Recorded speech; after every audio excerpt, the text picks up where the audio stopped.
y'all. So apparently the Lord wants me to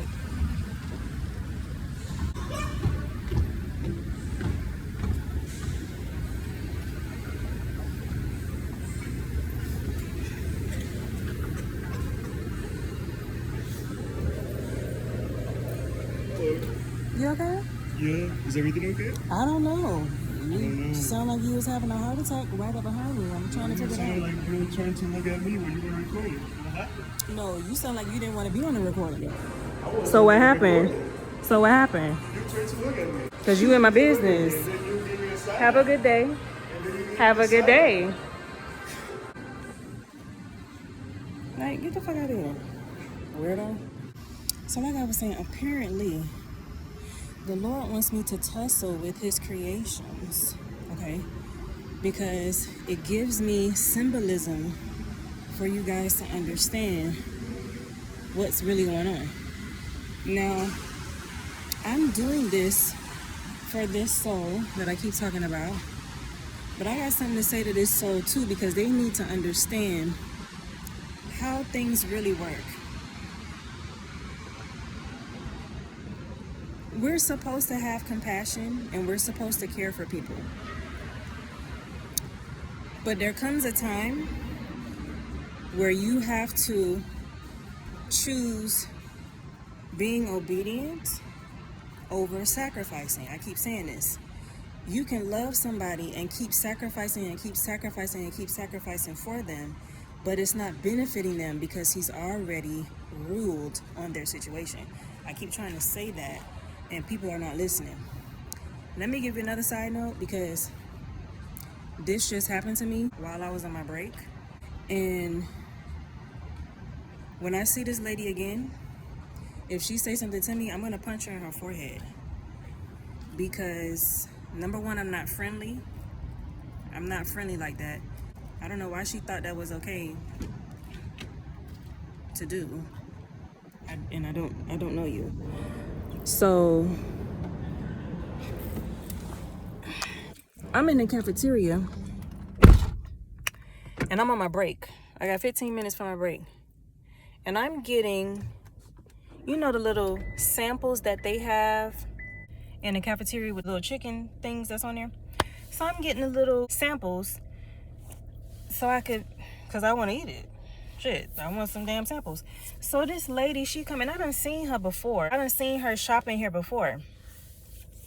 And she got these raggedy ass blonde braids, like box plaits or box braids, or I don't know if she was trying to do the boho braids or the miracle knots or whatever the fuck that is. But she was with this dude or whatever. And you could tell they had went shopping or whatever. He's carrying the bags and stuff. I don't know if that was her boyfriend or whatever. But I'm minding my business. This is what I be talking about. I'm minding my business. Went to one of the people that got the samples for the chicken. And I was like, let me get one of those. So I'm walking up to him to go get, he choosing which chicken to get. She walking past and she gonna go like, no. Yeah. I'm so fucking hungry.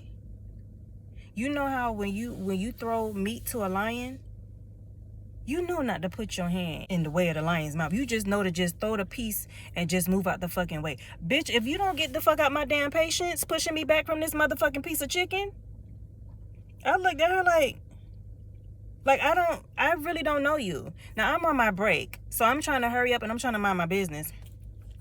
But she, no.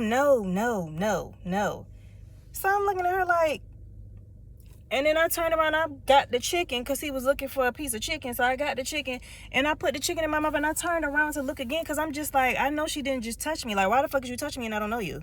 Like, what about me made you think that I'm inviting for you to touch me like that and I don't know you? And bitch, I'm hungry. I ain't eat all day. Bitch, I'm hungry.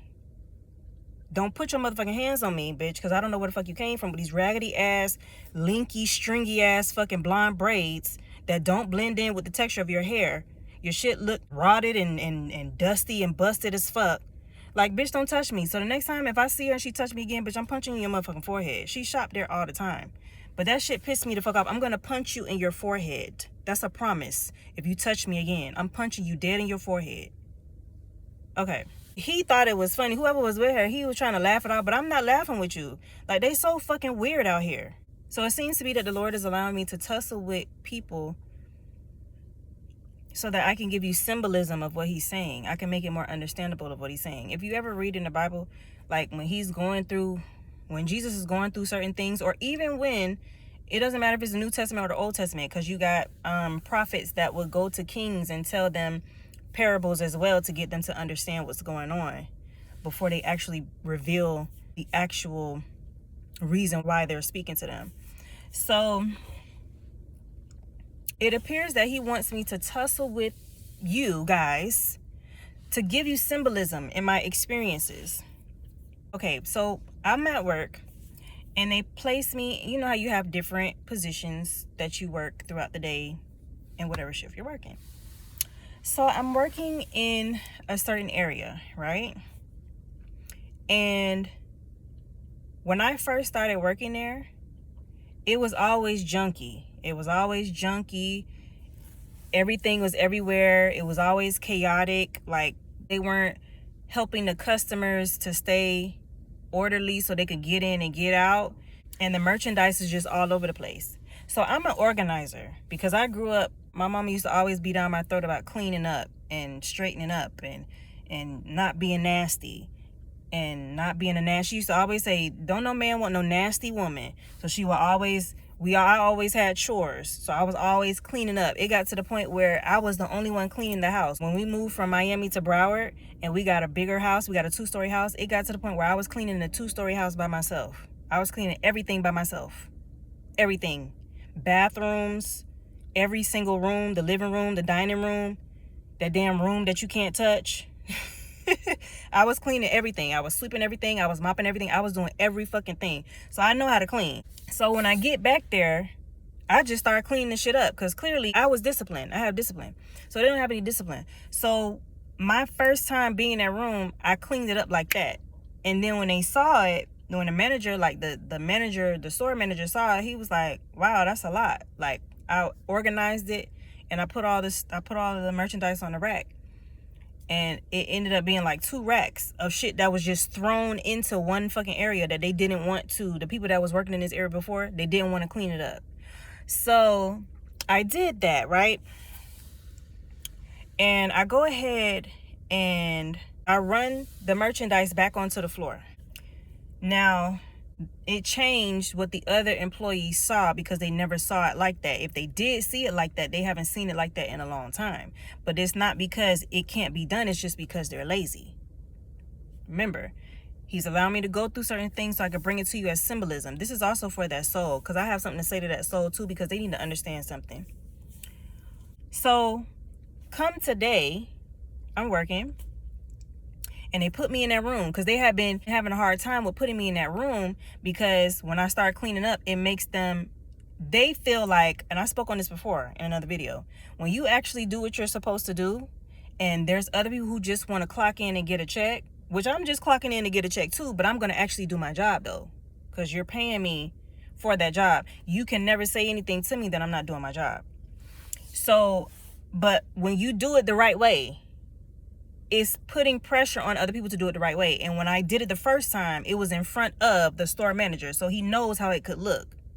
Okay, so when you have people that are lazy, that don't want to do what you are supposed to be doing, they're going to be upset. So they started trying to give me a hard time. Remember, I was talking to y'all in the last video. They trying to give me a hard time, but just about, getting an actual schedule.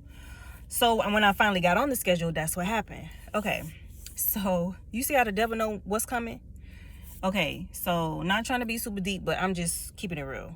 That's another reason why people don't like real Christians. I'm not talking about the Christians that be in church falling out on the floor and then they go do what they want to do, on Saturday, then on Sunday morning, they coming back and they trying to praise the Lord again. No, I'm not talking about that. I'm talking about the Christians that actually have a lifestyle. Okay.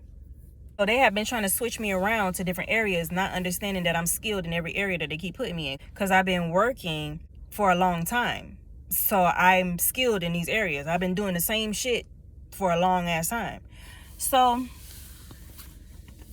they've been switching me around. And then finally today they put me back in the room. So I get back in the room, and they start trying to give me these demands. Okay, I need this done in 2 hours. I need this done at this time. I need this done at that. Okay, so because they touched it, and the Lord said to me, I warned her not to touch what you're doing. They keep trying to tame me. And I can't say what I want to say on video, but in person, I can say whatever the fuck I want to say. No one will ever be able to tame me for not saying what I want to say about you that I see is going on in your life. They're not going to be able to stop me from saying that. So, like I said, back to that lady, I'm punching your forehead if you come up to me and you touch me again. I don't care if you trying to act like you playing. I'm punching your forehead. I don't have time I don't know you. I don't know you, period. She know who I'm talking to. She shopped there a lot. And if she thought that I was friendly like that because she saw me on here, I don't know why she would think that. I'm going to punch you in your forehead. In front of your dude. I don't know if that's your dude, but in front of your dude. But yeah, so they start trying to give me demands. It's kind of like, say if you was a dancer, right? And you're a skilled dancer, like you know how to do a whole bunch of stuff. And somebody they see that you can do all of that. So they're like, okay, well, I want you to do a triple, double, quadruple. They just start adding impossible shit just to see if you could do it so that they can be like, huh, she's not perfect. Right? Okay, so it don't have nothing to do with being perfect. Because I don't do it's certain things that I won't do, that I know how to do, but I won't do it because I know they're not going to do it. So I'm not going to go above and beyond when he's already told me I don't have to do that and go that hard because they're not doing it. But they're trying to make me go hard because they already see that I'm a hard worker, period. And I don't stop. Like, I keep moving. So today they was like, yeah, I want this done in this amount of time, that amount of time. Not understanding, when I did it the first time and I did it in front of the manager, the store manager, he helped. Because when you are in management position, the higher you are in leadership, it doesn't mean the less work that you do. That's not how that works.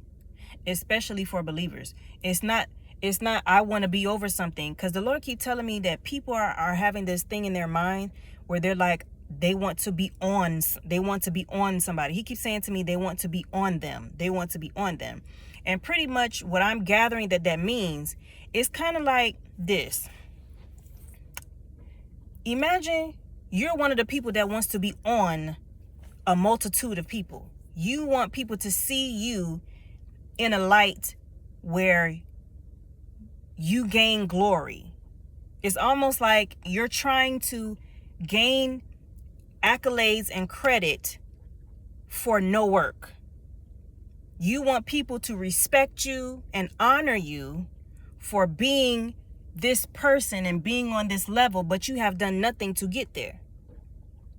It's kind of like Haman from the book of Esther. You are continuously trying to promote yourself to being something that you are not.